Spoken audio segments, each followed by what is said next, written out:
Air traffic controller हवाई जहाज़ों का ट्रैफिक कंट्रोल करने और उन्हें दुरुस्त रखने का जिम्मेदार होता है ताकि तमाम हवाई जहाज़ महफूज हों और हवाई अड्डे के रनवे और पार्किंग स्टैंड सही तरह इस्तेमाल हों। इस किरदार में आपको किसी दबाव की सूरत में पुरसकून होना चाहिए, खा जहाज उड़ने वाला हो या उतरने वाला हो या खड़ा हुआ हो। इस पेशे के लिए जो लाइसेंस दरकार है उसके लिए मतलूबा तरबियत ज्यादातर उसी मुल्क के हवाबाजी एविएशन के इदारे फराहम करते हैं। इस तरबियत में कई साल लग जाते हैं और एयर ट्रैफिक कंट्रोल करने के किसी एक शोबे में महारत पैदा होती है। तरक्की का इन्हिसार तकद्दुम और जिम्मेदारी की बुनियाद पर होता है। किसी मखसूस सिमत में तब्दीली के लिए दोबारा नहायत महंगी तरबियत लेनी पड़ती है। मैट्रिक के बाद नेशनल एविएशन अथॉरिटी के तहत होने वाली तरबियत के लिए आप दरखास्त दे सकते हैं। दरखास्त की कबूलियत के बाद सख्त जांच की जाती है जिसमें रुझान, महारत और अमूमी सेहत का जायजा लिया जाता है। आपका माजी भी देखा जाता है और उसके बाद सिक्योरिटी क्लियरेंस दी जाती है। तब कहीं जाकर आपको तरबियत के लिए मुंतखब किया जाता है। बाज़ मुल्कों में आप एयर ट्रैफिक कंट्रोल असिस्टेंट की हैसियत से बराह रास्त एयरपोर्ट ऑपरेटर को दरखास्त दे सकते हैं। मज़कूरा तरबियत के बाद आपको दर्ज ज़ैल 3 में से किसी एक शोबे के लिए मुंतखब किया जाएगा और आप इसी के माहिर होते जाएंगे। इन 3 शोबों में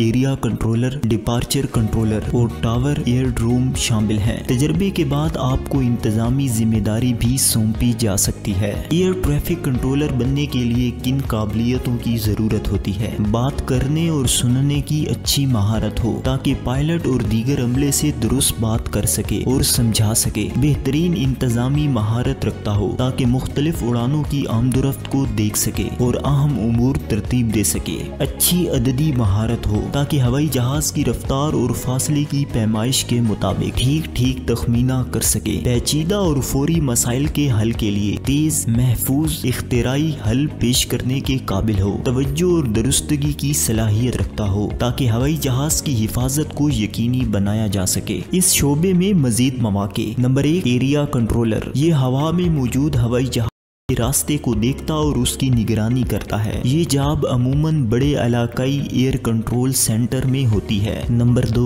अप्रोच एंड डिपार्चर कंट्रोलर। ये एयरपोर्ट पर रहते हुए जहाज की आमदोरफ्त के दौरान पायलट से राब्ते में रहता है और इसे मौसमी कैफियत और दीगर अहम मालूमात से बाखबर रखता है। हवाई जहाज के उतरने और उड़ने के दीगर उमूर की तरतीब को भी देखता है। Number 3, tower aerodrome controller. ये एयरपोर्ट कंट्रोल टावर से पायलट को नीचे उतरने के लिए रहनुमाई फराहम करता है। टावर कंट्रोलर ये भी रहनुमाई करता है कि इसे जमीन पर किस जगह जहाज पार्क करना है और क्या वो दुरुस्त पार्किंग में है या नहीं। ये हवाई अड्डे पर चलने वाली दीगर गाड़ियों मसलन बैगेज क्राफ्ट से भी राब्ते में रहता है। एयर ट्रैफिक कंट्रोलर बनने के लिए हवाबाजी, अंग्रेजी, रियाजी, फिजिक्स, इंजीनियरिंग, इंफॉर्मेशन टेक्नोलॉजी और ट्रांसपोर्ट में दिलचस्पी रखना जरूरी है। अच्छी तालीमी अहलियत बाशुमूल रवा अंग्रेजी और रियाजी इस तरबियत के लिए नागुज़ीर है। मजीद डिग्री या डिप्लोमा मुफीद हो सकता है। काम के औकात बाकायदा होते हैं। अलबत्ता 24 घंटे उड़ानों को कंट्रोल करने के लिए उन्हें दिन रात की मुख्तलिफ शिफ्टों में काम करना पड़ता है। कंट्रोल आम तौर पर हवाई अड्डे पर मौजूद दफातर या कंट्रोल टावर पर कंप्यूटर या रेडार ट्रैकिंग के आलात पर काम करते हैं। एयर ट्रैफिक कंट्रोलर को किन मुश्किलात का सामना करना पड़ता है? हवाई जहाज और उसमें सवार मुसाफिरों की हिफाजत इंतहाई तवज्जो और इर्तिकाज मांगती है। ये काम अक्सर ज़हनी दबाव और थकन का बाइस हो सकता है। नाजरीन, हमारी इन वीडियोस का मकसद मुआशरे और ख़ास तौर पर नौजवान नस्ल को मुख्तलिफ तरह के करियर्स के बारे में आगाही फराहम करना है ताकि उन्हें अपने पैशन के मुताबिक शोबे का इंतखाब करने में आसानी रहे और वो एक बाइज्जत रोजगार शुरू कर सकें। इस वीडियो में दी गई मालूमात इंसाइक्लोपीडिया करियर से ली गई हैं। इसमें बावर्ची से लेकर खलाबाज तक दुनिया भर में राइज करियर और शोबाजात के बारे में बुनियादी अमली मालूमात, करियर के लिए दरकार तालीमी अहलियत, जरूरी महारतों, बुनियादी दिलचस्पियों और दरपेश रुकावटों वगैरह का जामे तस्करा मौजूद है। इस वीडियो में दी गई मालूमात आपके लिए कितनी मुफीद साबित हुई कमेंट बॉक्स में लिखें। इस वीडियो को लाइक करें, अपने दोस्तों के साथ शेयर करें और इसी तरह मजीद करियर्स के बारे में जानने के लिए जुड़े रहें किताब सुनो के साथ।